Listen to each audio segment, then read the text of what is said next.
and welcome to Innovation Bites, the podcast where we take a snapshot of the tastiest and most exciting parts of the Australian innovation ecosystem. My name is Gavin Heaton, and Innovation Bites is brought to you by Disruptors Co, recorded at the Quantum Terminal on the lands of the Gadigal People of the Eora Nation. In this episode, we're going to be talking with Ahurei Elias from the TechFugees group. We're also going to be speaking with Jarrod Ward to talk about commercialisation. But first, in headlines this week, Australia's peak privacy body, the Office of the Australian Information Commissioner, was hit by a cyber attack, and data has been stolen by Russian criminal ransomware hackers. The office has yet to release a statement on the response to the breach, but will put information and links into the show notes. Plenty of commentary was generated by the 4-week-old Mistral AI announcing a jaw-dropping $113 million seed round. Co-founded by a team with experience working on Google's DeepMind and also in Meta, their focus will be on creating a ChatGPT alternative with a view to launching in 2024. Again, links in the show notes. CSIRO On Prime applications for the next round beginning in September are now open. The On Prime program helps researchers to find markets for their research. If you are a research team at a university or other research-based institution, you can apply online. Applications close 26th of July. As I mentioned, TechFugees have announced a new meetup, and we'll be speaking with Ahurei Elias later. The City of Sydney's Reboot program has wrapped for the year. The sessions have all been recorded and are also available online. A bit of fun this week. Paul McCartney has worked with Jeff Lynne and AI to engineer and complete a new song by John Lennon. The BBC reports that isolating John's voice from a ropey cassette tape is literally bringing our song back to life. Pretty cool. Perhaps my favorite story of the week is the brilliant facial recognition program BearID, which is identifying brown bears in the wild. Built on the innovative Raspberry Pi platform, as well as identifying bear numbers, BearID helps to monitor population growth or depletion and will help with land and habitat management. Be sure to subscribe to Innovation Bites on Spotify or Apple Podcasts. And now I'm joined by Jarrod Ward. Jarrod, could you introduce yourself and let us know who you are and what you do? Okay, my name's Jarrod. I'm the managing director and founder for a company called Ahurei. Commercialization support services around intellectual property capture, management, strategy, commercialization, education, and risk assessment, all from an intellectual property perspective.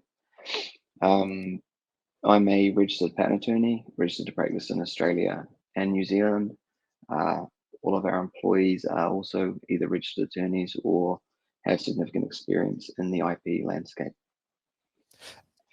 Fantastic. And from your perspective, what does commercialization mean? Because I know there's different definitions from a startup point of view, from a government point of view, from a commercial or a company point of view. So how do you loosely define commercialization?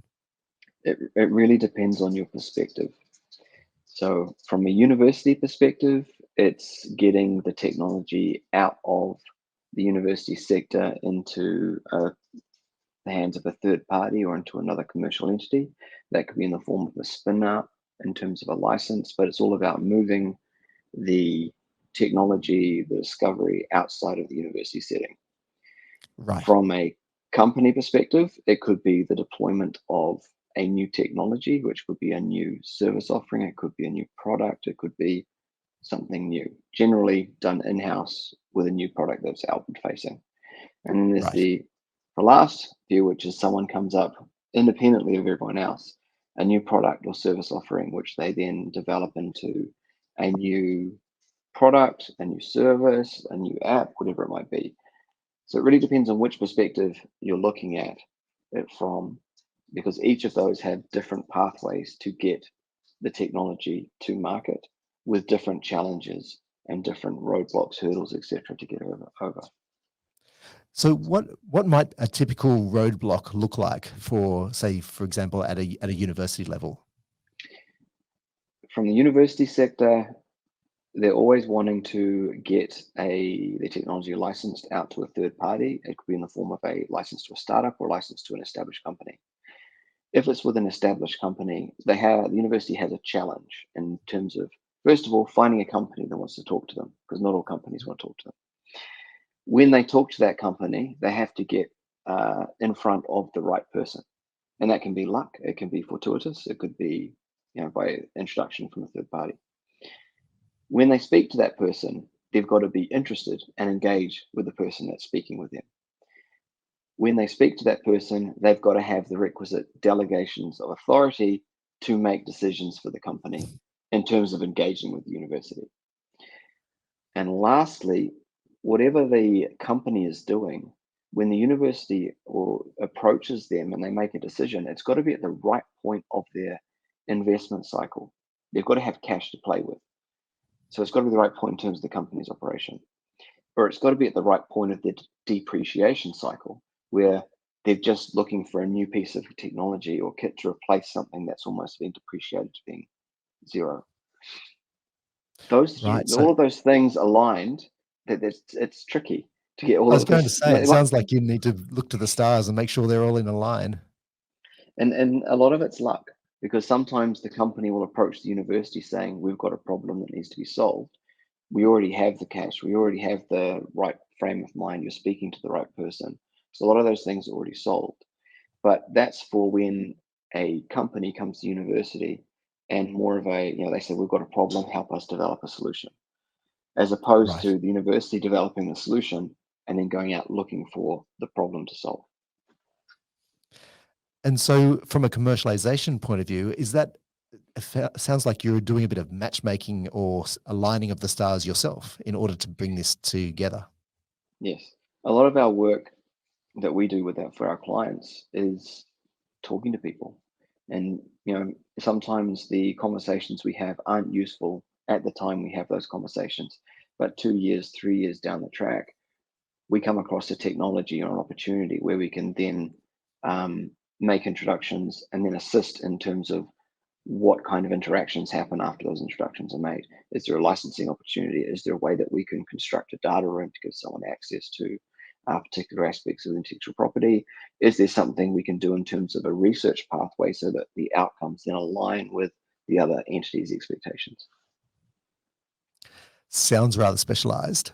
Does that mean that commercialization skills are hard to come by, or people are hard to come by in this industry? That's an understatement.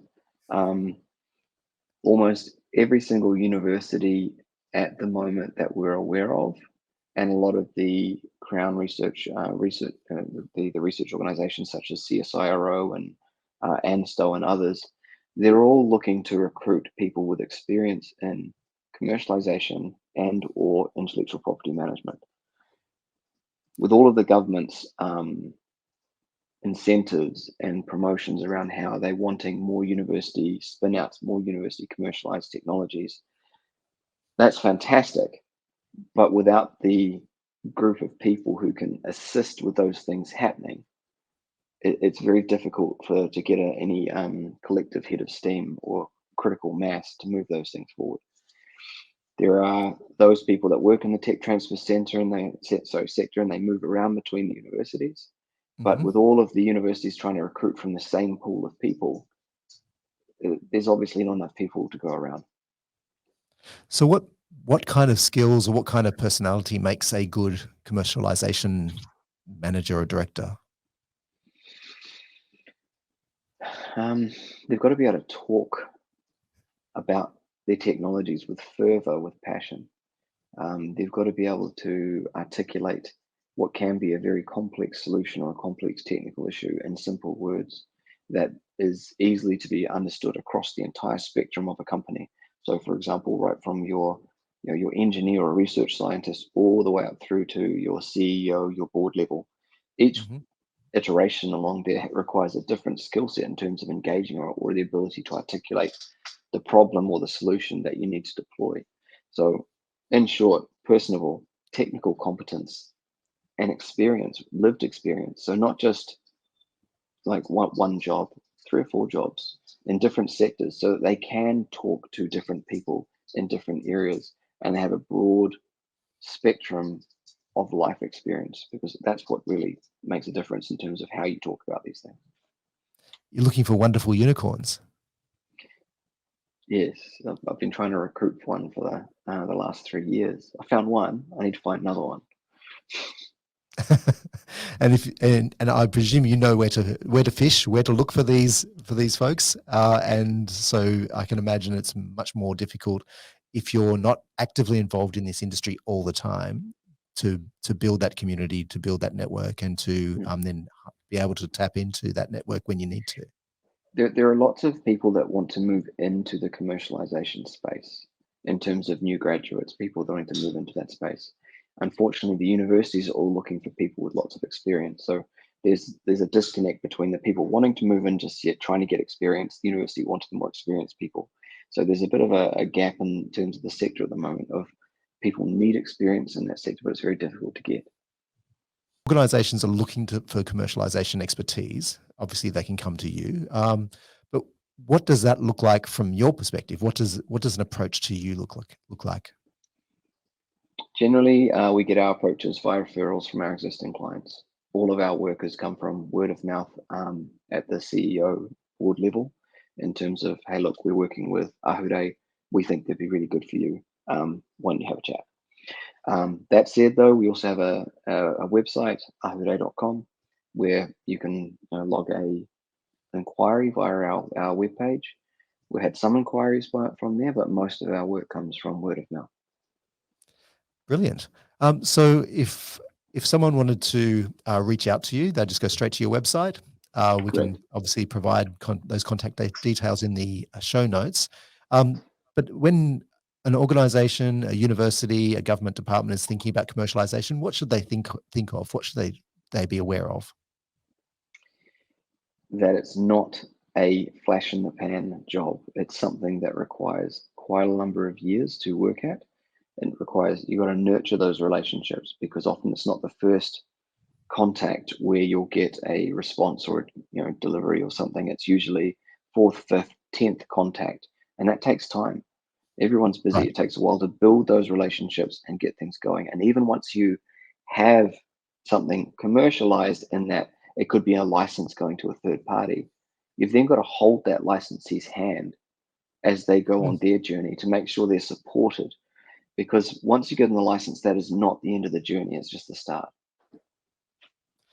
Wise words. Awesome. Thank you for your time, Jarrod. That's been amazing. Thank you. And now I'm joined by Anne-Marie Elias from TechFugees. Hi, Annie. Hey, how are you? I'm really well, thank you. And I'm really excited to have you come on board and talk to us a bit about TechFugees. Can you start by letting us know what TechFugees actually is? So TechFugees was started in 2015 by a guy called Mike Butcher in the UK as a response to the refugee crisis around the world. Mm-hmm. And it was regarded as the tech community's response to that crisis. So he galvanized the tech community to come together with refugees and see if we could solve problems. And Annie Parker was, had known Mike in the UK, and so she picked it up straight away. And within a week or so of him announcing TechFugees in the UK, we set up TechFugees Australia. It was Annie Parker, Nicole Williamson, and myself. And we started off by having hackathons. We partnered with Settlement Services International, which is a not-for-profit that helps with the settlement of refugees. Dor Achiek has been by our side from day one.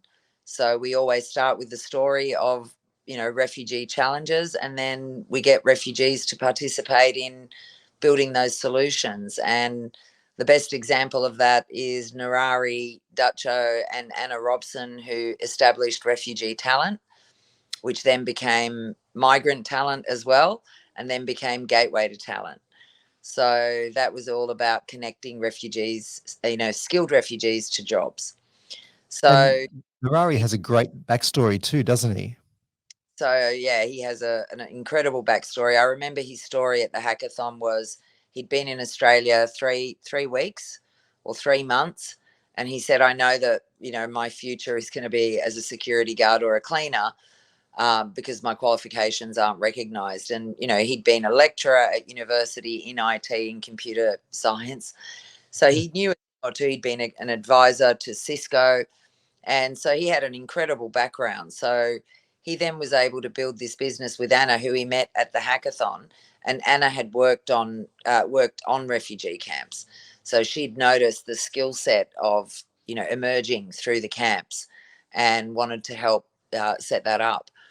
So, you know, it's really about that. It's really about connecting refugees to skills recognition and jobs here in Australia.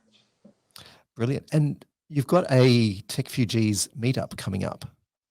Yes. So hackathons, obviously, you know, can't do them all the time. So we occasionally have meetups and events. And in fact, this event is an ACS, Australian Computer Society event that they were hosting for World Refugee Day. And we came on board with Settlement Services International to support that event. So we organised the 2 key speakers, which is Peter Hewen from Qualgro, whose father was a refugee doctor and had come from Vietnam, and his qualifications were not recognised, so he had to resit his medical exams here in Australia. And then we've got Michael from Google, who his story is incredible as well. He was in a refugee camp. He saved money for a year to be able to buy a laptop. He taught himself to code. He then arrived in Australia, went to TAFE and did a computer. And it looks like we might have lost Annie there. We'll try and get her back.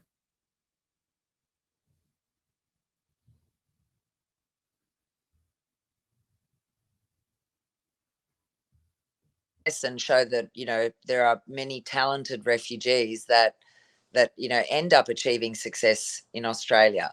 But for every Peter and Narari and Michael, there's probably 100 that don't have access to that support or success. Right. So TechFugees is actually bridging some of those gaps, right?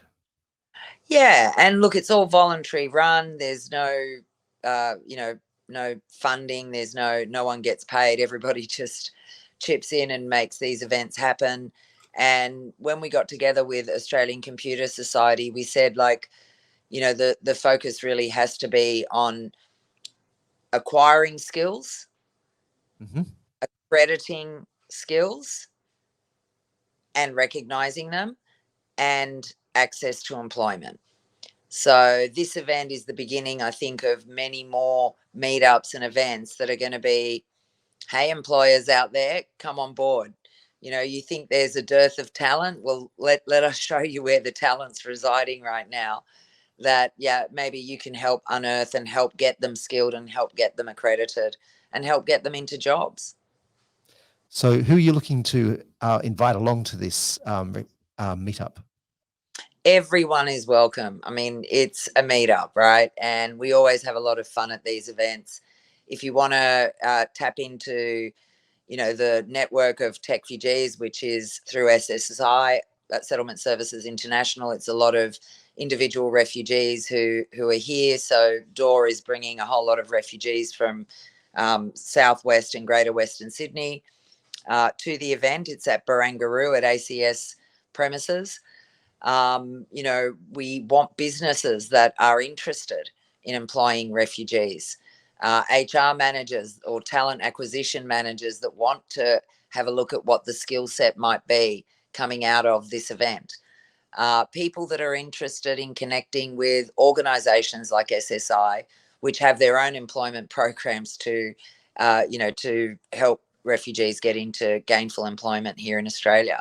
So I think there's a lot of opportunities, and obviously ACS, Australian Computer Society, which is, you know, responsible for a lot of the overseas skills recognition and accreditation of people working in the IT industry. So, you know, I think there's a lot of opportunity. Great. And so we'll put the link to the meetup in the show notes. And if you're interested in at all, get along and meet some of the folks behind TechFugees and also people who are part of that community. Thanks, Annie, for your time. Thank you so much.